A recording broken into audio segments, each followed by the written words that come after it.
Welcome back, Spencer Strider of the Atlanta Braves. So I was looking at his strikeout prop and wondering what number the books would bless us with.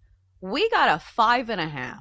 5.5 strikeouts for Spencer Strider, somebody who is an absolute strikeout artist, somebody who led the major leagues in strikeouts by a wide margin back before he went down with an injury. So he is coming off a surgery, and he's been out for a year. So this is his first start back. So that's why I think we're getting a 5.5 here. But listen, he looked really good in his rehab stints in AAA, striking out 13 batters. I understand that it is AAA and the big leagues is a big step up, but like 5.5, back when Spencer Strider was at his peak, we would routinely get 8.5s here. So I feel like if he has one big game where he strikes out a bunch of guys, it's going to be back to 7.5 and 8.5. So this number feels like a steal on somebody who's averaged, well over 12 strikeouts per nine, 495 strikeouts and 329 innings of work. Those are crazy numbers. So I think he cooks here. I know the Blue Jays don't strike out a ton, but Spencer Strider is elite. If his stuff is working, which I think it will be, all we need is 6 strikeouts. Let's go over 5.5 strikeouts for Spencer Strider tonight for the Atlanta Braves for -150. So this is an interesting wild card here. Somebody who once led the majors by far in strikeouts, and you get the Braves at -150 today. They are favored, but, in the days of Spencer Strider's dominance, like the Braves are like -220. Chris Bassett goes for Toronto, total of 7.5. How do you play this one? Oh, I love this game.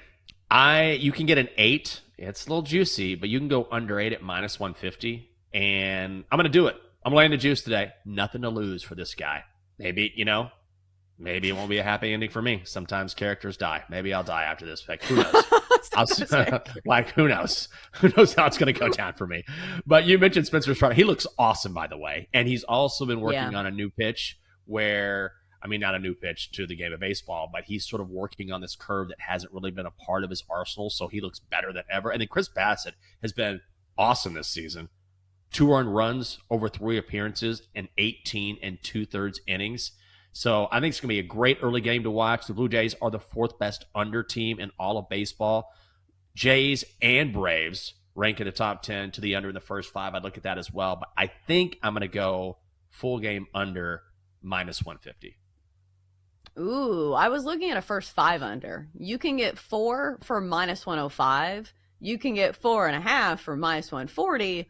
Unfortunately, 5 is -190, but I think the handicap for me is if you are squarely focusing on Spencer Strider, I don't think he's going to go that long. Like, he'll probably go 5 innings. Maybe you could convince me on a first 7 bet. And honestly, if he does a great job, you don't have to sweat in the final innings of the game if, it's very low scoring and you just, need a couple runs to keep it under the total. But I do think under is a good look, especially with the way these lineups have been this year. The Atlanta Braves have not been the sluggers that we once saw in previous years, looking towards the bottom of the top 10 in all of Major League Baseball in just about every offensive metric. So I think under's a good play. I think I would lean towards the first 5 under, though. Under 4 for -105. So different bets, same handicap for both of us on that game.